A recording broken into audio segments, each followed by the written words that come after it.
E a pregação de hoje ela tem um objetivo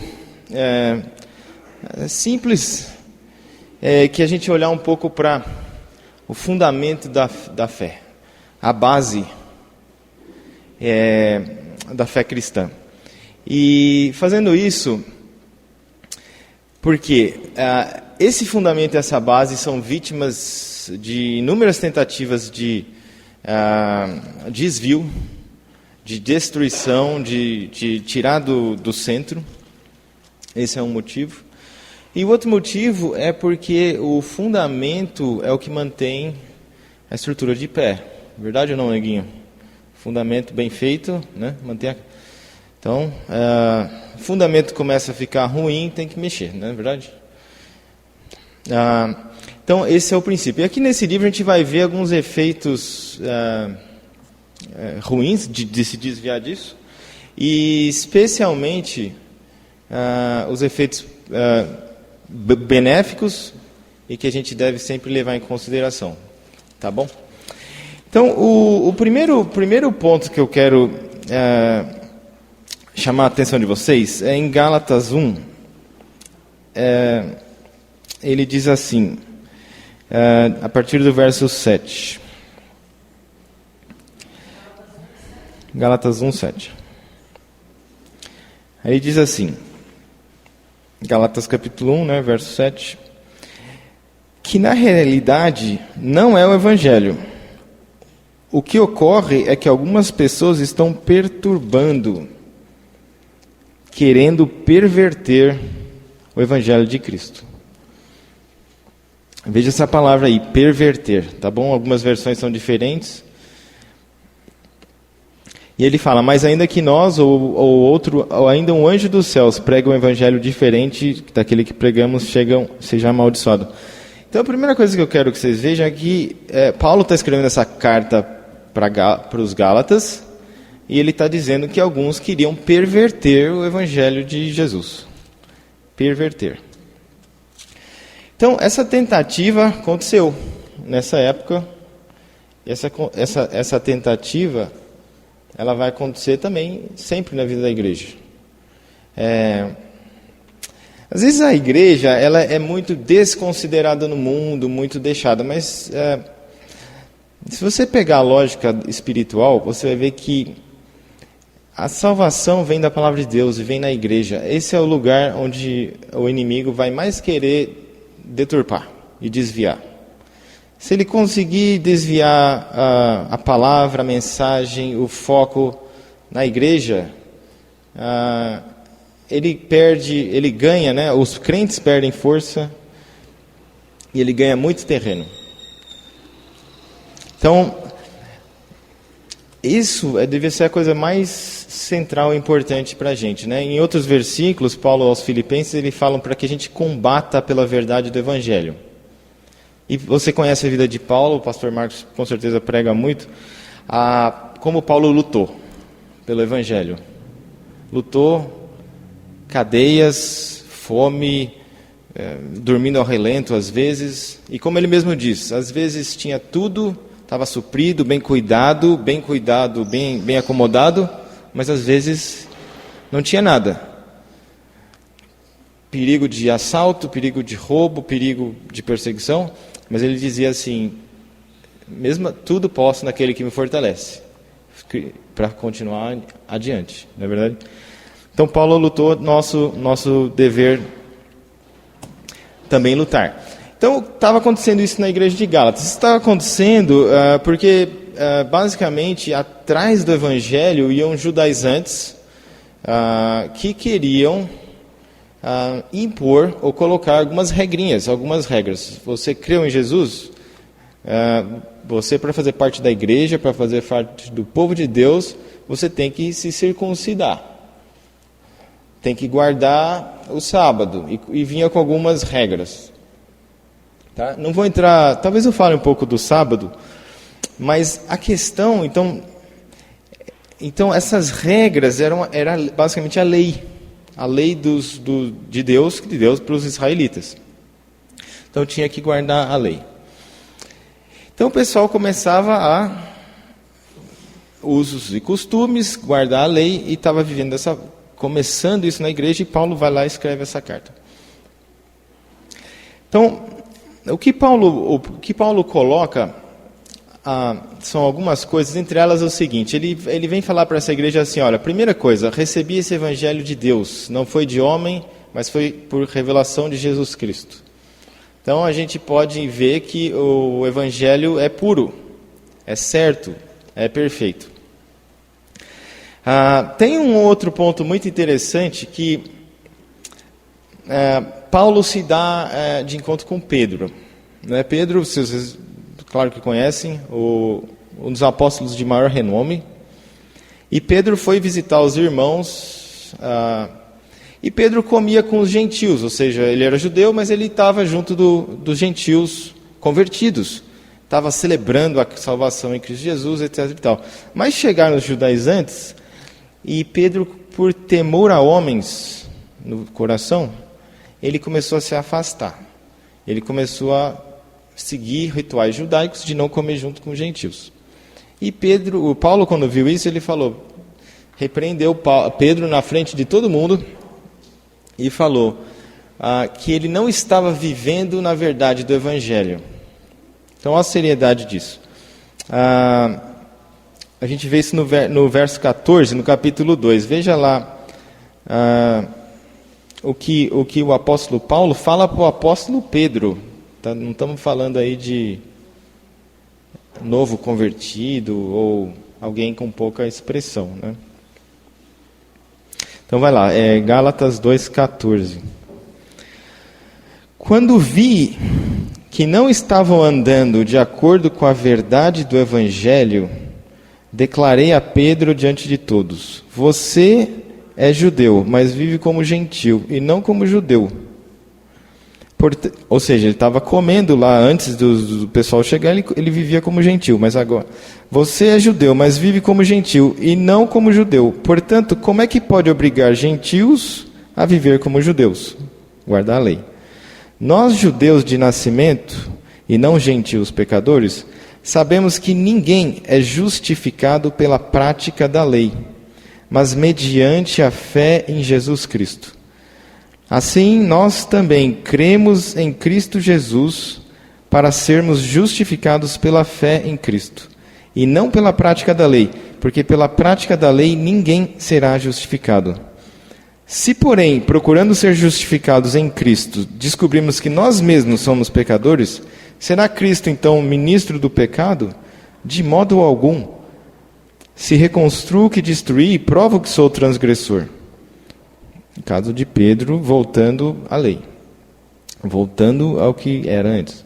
Pois por meio da lei eu morri para a lei, a fim de viver para Deus. Fui crucificado com Cristo. Assim já não sou eu quem vive, mas Cristo vive em mim.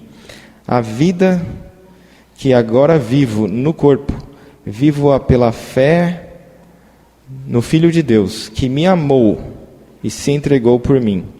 Não anulo a graça de Deus. Olha essa frase que importante. Não anulo a graça de Deus, pois se a justiça vem pela lei, Cristo morreu inutilmente. Nesses versículos, Paulo ele exclui da salvação qualquer obra. Qualquer obra. Não anulo a graça de Deus. Não anulo a graça de Deus. Então, diz ele que se alguma obra pudesse trazer salvação ao homem e vivesse pelas obras, Cristo morreu inutilmente, não precisava Cristo ter morrido. E a verdade, o que ele fala é o seguinte: todos éramos prisioneiros do pecado. Todos eram prisioneiros do pecado, fomos libertos por Cristo Jesus, pelo seu sacrifício. Então, e esse é o único ponto de salvação. Eu queria que você refletisse comigo e fizesse um exercício aí. Que você pensasse na sua vida em pessoas que te amam ou te amaram. Pessoas que estavam lá por você torcia por você. Vamos dizer assim, às vezes é claro que repreendiam, às vezes eram contra você, mas você sabe que alguém que estava ali por você, torcia por você, te ajuda quando você tem necessidade. Você pensar talvez aí algumas pessoas. Eu acredito que você não vai ter muitos nomes na sua mente, só a não ser que você tenha muito abençoado e tenha aí muitas pessoas que você possa recordar. Eu recordo de poucas. Dou graças a Deus que eu as tinha. Por que eu estou perguntando isso, né? Talvez essa pessoa que te ama, alguém que você pode contar em momentos de dificuldade, né? Seja lá um aperto financeiro, seja necessidade de desabafar, de pedir um conselho, você pode, né, ligar para essa pessoa, etc. e tal. Será que ela estaria disposta a morrer por você, se fosse necessário? O próprio Paulo fala que dificilmente alguém morreria por um justo. Assim, pode ser até que alguém se anime a morrer por um justo. Agora, por um injusto, então, com certeza ninguém se animaria de morrer. A morte é o maior preço que se pode pagar, né? Imagina que alguém esteja encrencadíssimo, a pena da morte, vem alguém e toma seu lugar. E pode matar a mim e deixa ele ir livre. Né? Quem é que faria isso? Né? Por que eu falo isso? Né? Paulo aqui, ele disse que ele disse uma coisa importante. Ele disse, nesses versos que a gente leu, a vida que agora vivo-a pela fé no Filho de Deus. Aí ele põe uma vírgula e falou, que me amou. E se entregou por mim. No comecinho de Gálatas, ele diz que se entregou a si mesmo por nossos pecados, a fim de nos resgatar desta presente era perversa, segundo a vontade de Deus e Pai, a quem seja a glória para todo sempre. Então, a gente vê algumas coisas aí. Primeiro, era a vontade de Deus. Segundo, ele diz que não anula a graça de Deus. E terceiro, que Cristo morreu por amor a você e a mim. Então, o que a gente precisa entender é que o ser humano, felizmente, ele nasce com essa condição pecaminosa, né? A gente sabe que então ele está nessa posição. Vamos dizer aqui, todos nasceram aqui, pecadores. Como você justifica uma pessoa? Você tira ela de uma situação de juízo e põe ela para uma situação de salvação, de justiça. O reino dos céus vem sem injustiça, aqui não entra injustiça, mas Deus vai olhar para você e falar, pode entrar. Ou você é muito justo, só faz coisa certa. E a minha pergunta é, avalie sua vida. Avalie sua vida. É o seu caso? Nunca errou nada, só fez coisa justa, pode entrar? Ou tem algum problema a ser resolvido, alguma questão?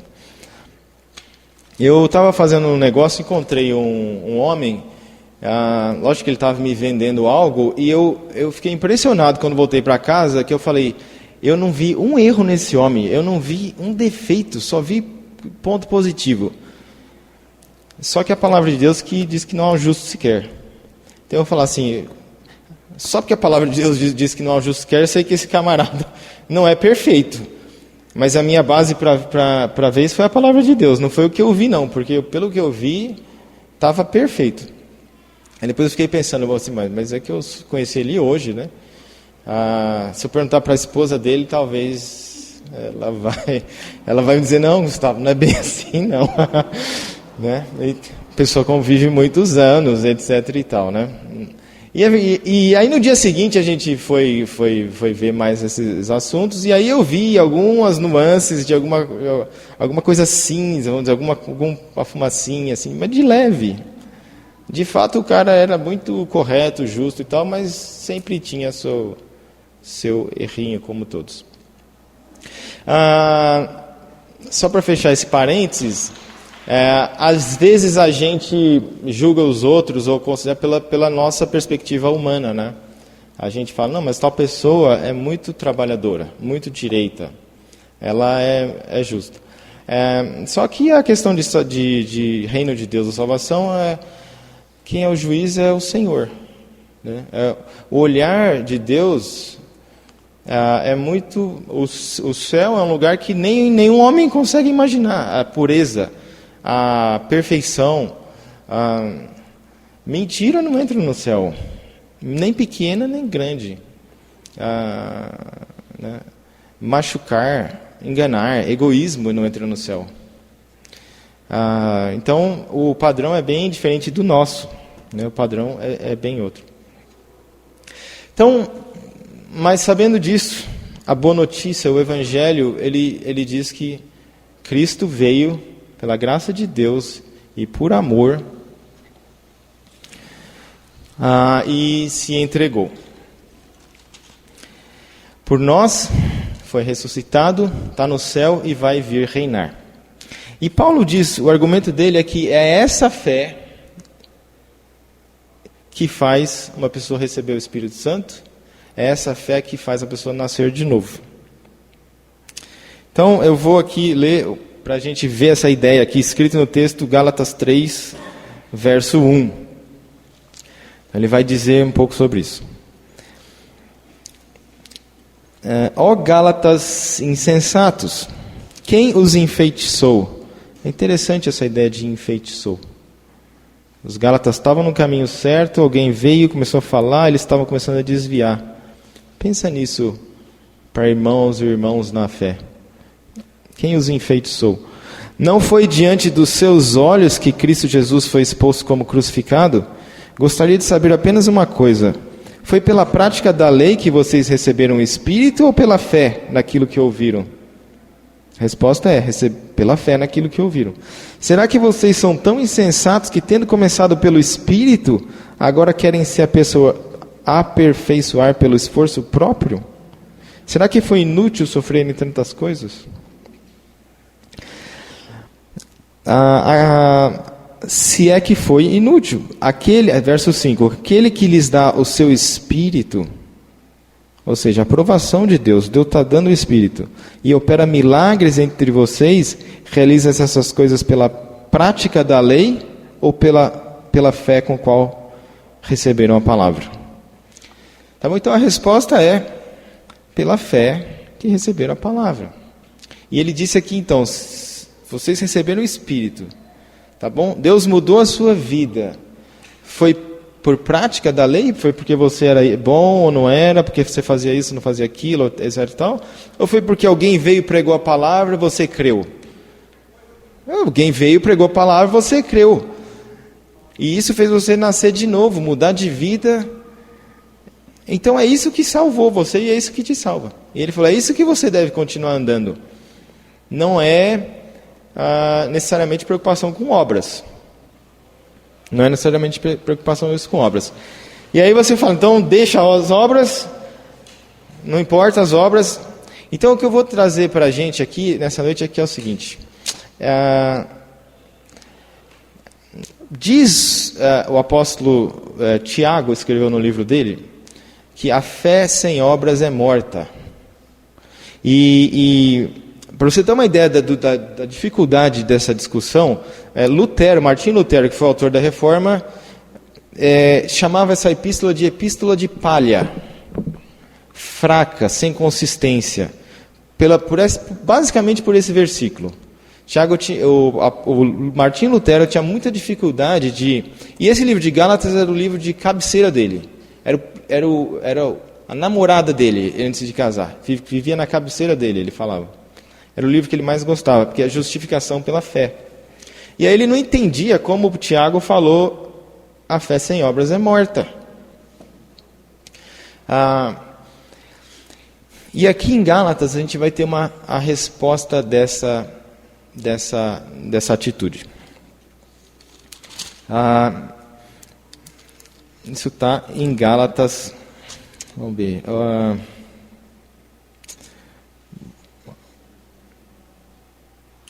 Gálatas 5. Vamos lá.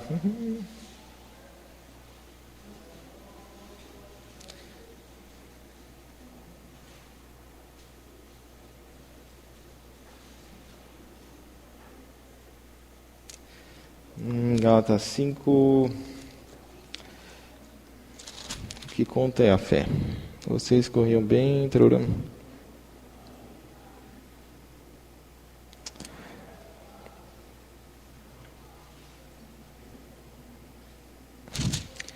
Estou achando esse versículo não. Deixa eu te dar uma ideia. Bom, eu vou achar, hein? Vamos chegar lá. Vou achar. Deixa eu só pegar. Então, assim, a gente vai entender uma coisa. Que essa frase, Cristo me amou, morreu por mim, e essa é a base da minha salvação, isso deve acompanhar a gente no dia a dia. Por quê? É muito fácil, eu não sei você, mas para mim é difícil aceitar, assim, no dia a dia eu caio na lei. Minhas motivações e minhas atitudes são por valores de certo e errado, valores de lei. Do 5? 5:18.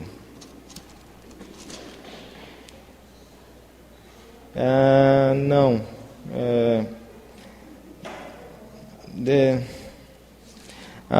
A única coisa que conta é a fé expressa pelo amor. Está em algum canto aí. Eu vou... You reign a good persuasion.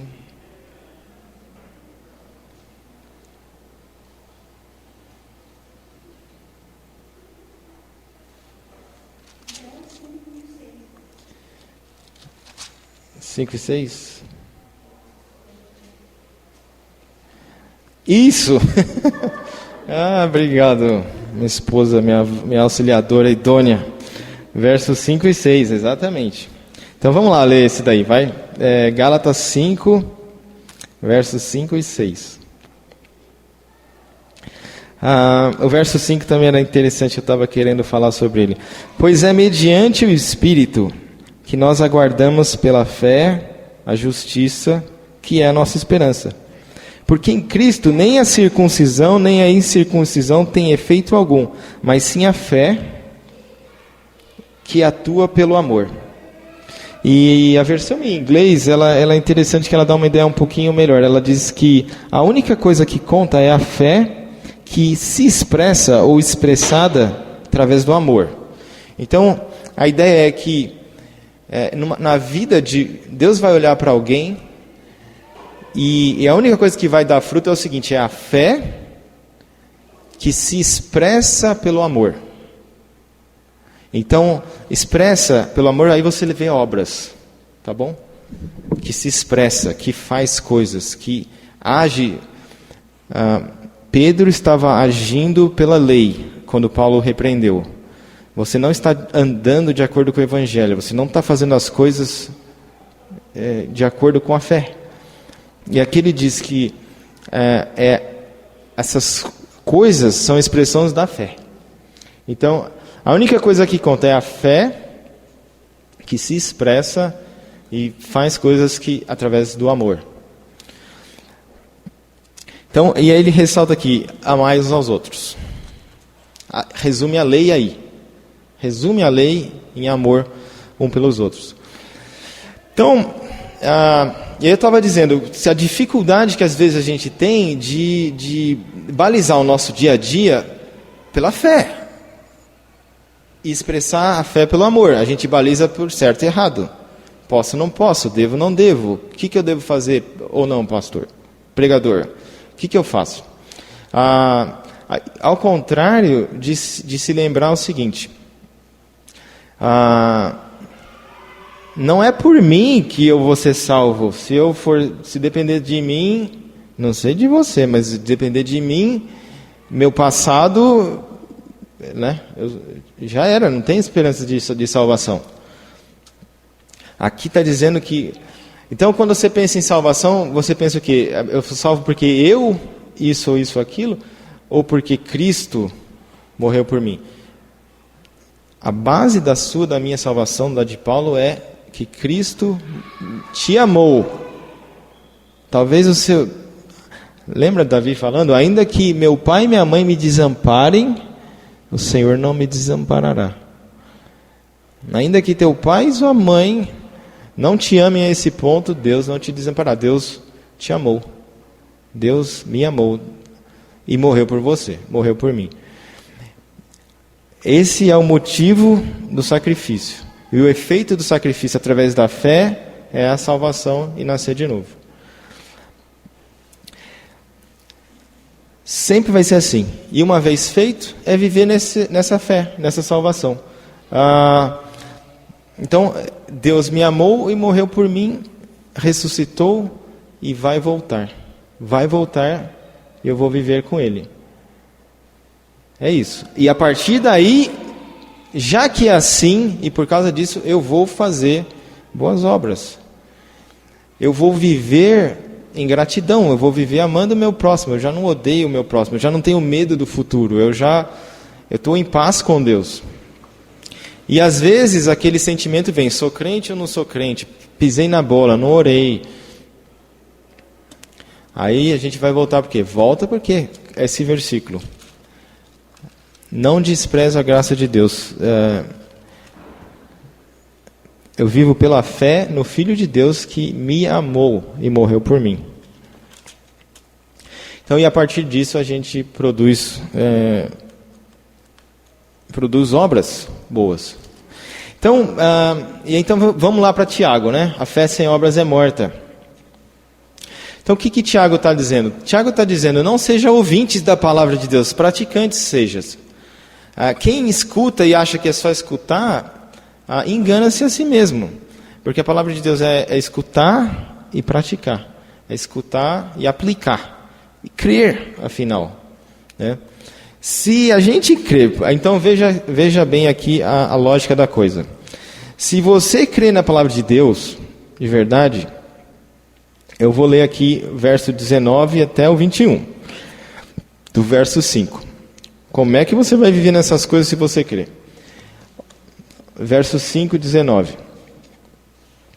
Ora, as obras da carne são manifestas: imoralidade sexual, impureza, libertinagem, idolatria e feitiçaria, ódio, discórdia, ciúmes, ira, egoísmo, dissensões, facções e inveja, embriaguez, orgias e coisas semelhantes.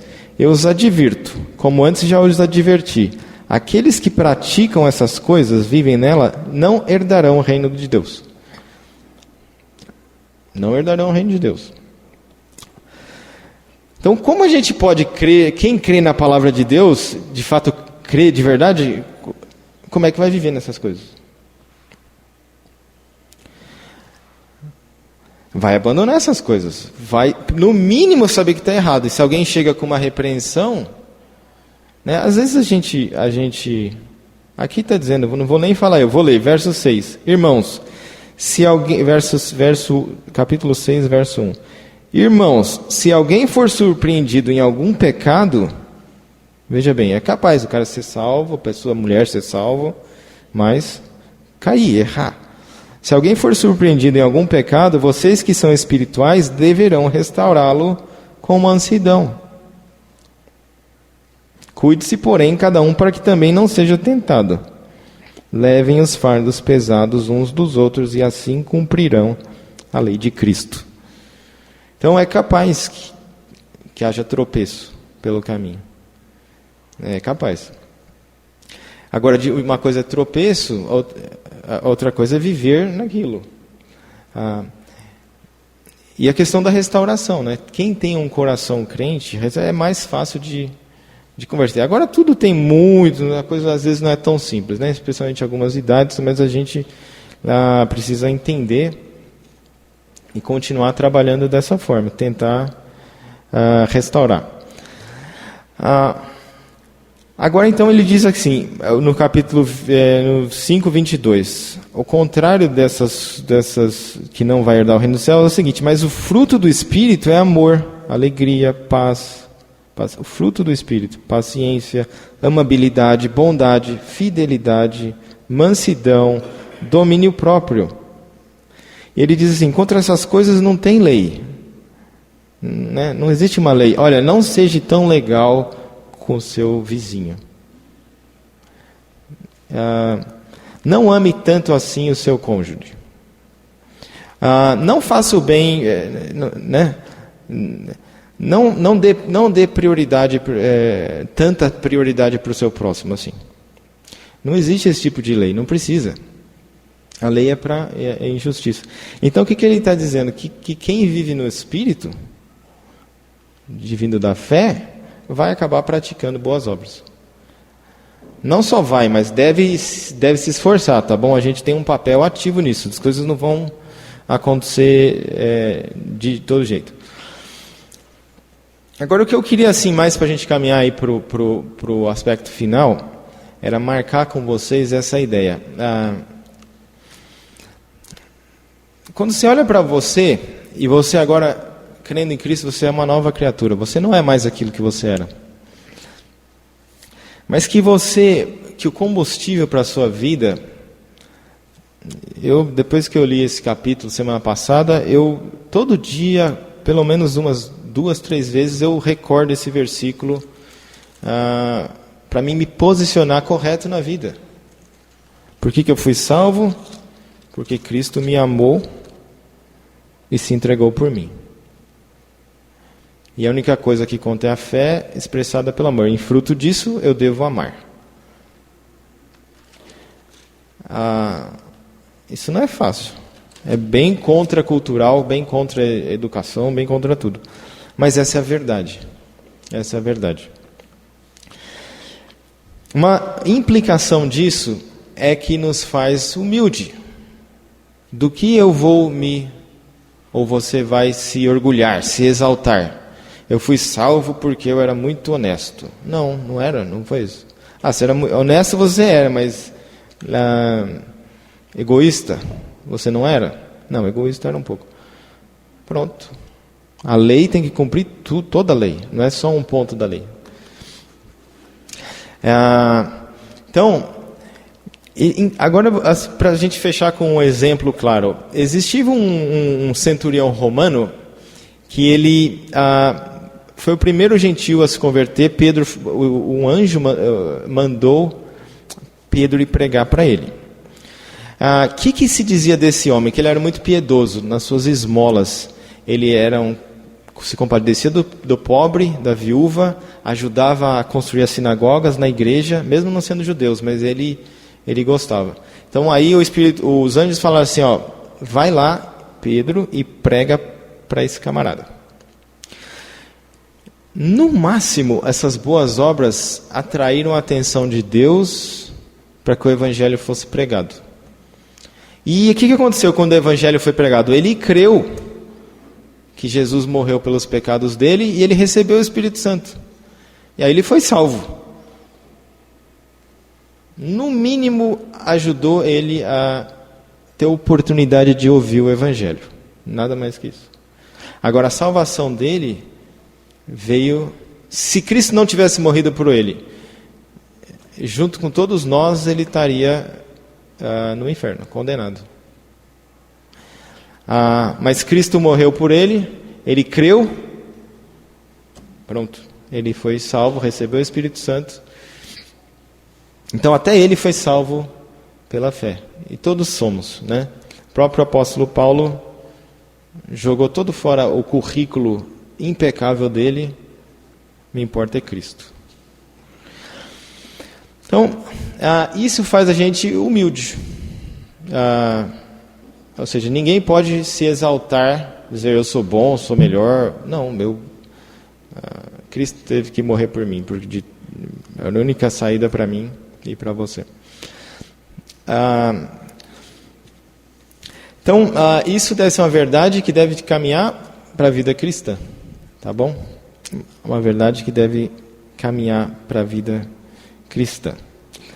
Para terminar, eu vou ler aqui o capítulo 6 até o verso 10. Ele dá a gente já leu o comecinho do 6, né?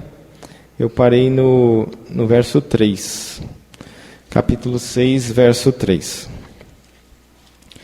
Se alguém se considera alguma coisa, não sendo nada, né, o que a gente falou de humildade, engana-se a si mesmo. Cada um examine os próprios atos, então poderá orgulhar-se de si mesmo, sem se comparar com ninguém, pois cada um deverá levar a sua própria carga.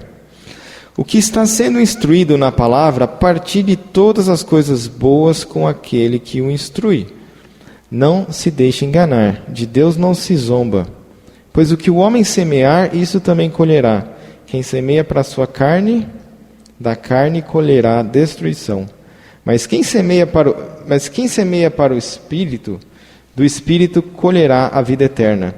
E não nos cansemos de fazer o bem, pois no tempo próprio colheremos, se não nos desanimarmos. Portanto, enquanto temos oportunidade, façamos o bem a todos, especialmente os da família da fé. Olha que interessante. Façamos o bem a todos. Ou seja, fé, Cristo morreu por mim, agora eu vou amar, vou ajudar, façamos o bem a todos, especialmente aos da família da fé. Então a gente deve, se a gente quer fazer alguma coisa, eu devo fazer o bem a todos, e especialmente os da família da fé. Hoje nós celebramos ceia, e a ceia tem a ver com esse sacrifício de Cristo. Cristo se entregou por nós, e esse é, pela graça de Deus, e esse é o elemento, esse é o motivo da nossa salvação. Cristo instruiu que a gente devesse fazer isso em memória dele, lembrar. E que então, quando você comer a ceia, você pode, lembrando dessa palavra, lembrando que, olha o custo que foi. Por amor, Cristo te amou e se entregou por você. E a gente vai lembrar isso, e a partir disso, faça as boas obras. A partir disso, faça boas obras.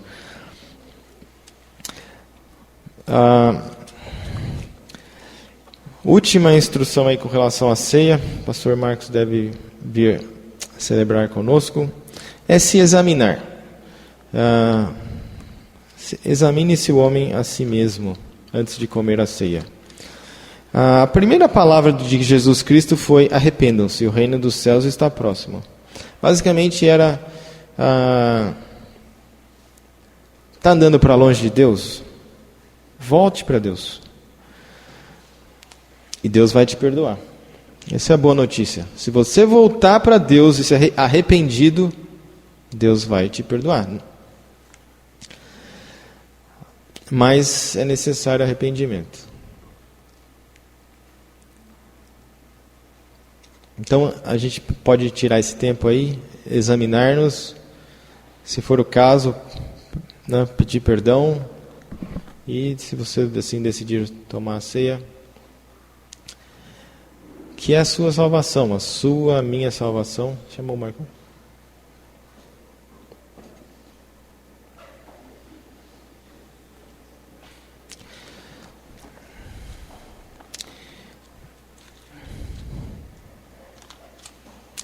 Então lembre-se, isso deve tirar um grande fardo da sua vida, da minha vida tira. O peso de obras, de responsabilidade própria. Não é minha obra, não é sua obra. É a obra de Cristo. A obra de Cristo. Ele me escolheu? Que bom. É porque eu criei? Não sei, mas que bom. Mas é assim, estou com os pecados perdoados, estou salvo. Se é a primeira vez que você está ouvindo uma palavra assim, ou se é a primeira vez que a palavra falou com você,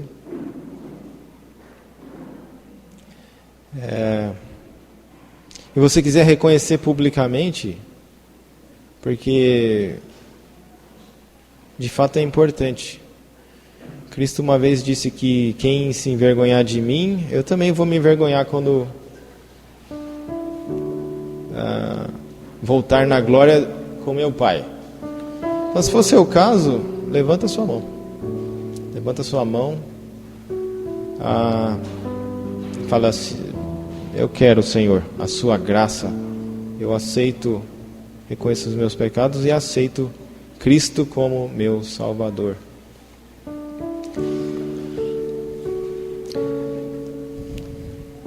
Vamos orar? Senhor, obrigado por teu amor, como a gente viu aqui, Paulo nos ensina.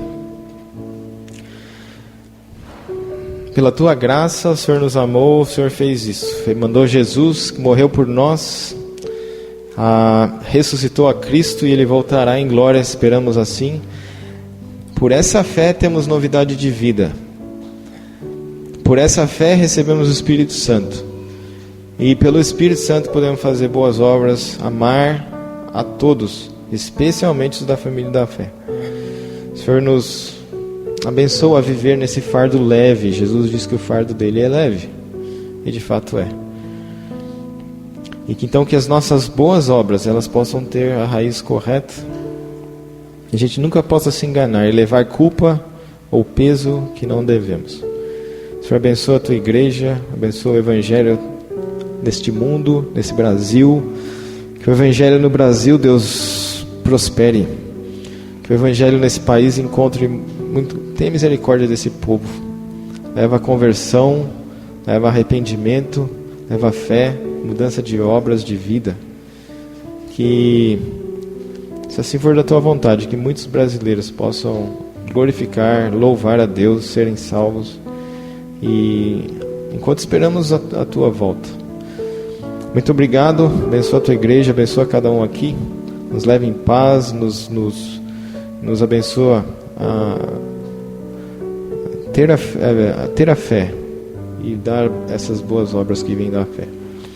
Nós oramos assim, agradecemos a oportunidade de tomar a ceia do Senhor, que o Senhor ministre aos nossos corações pela tua graça. É em nome de Jesus que oramos. Obrigado pela oportunidade. Amém.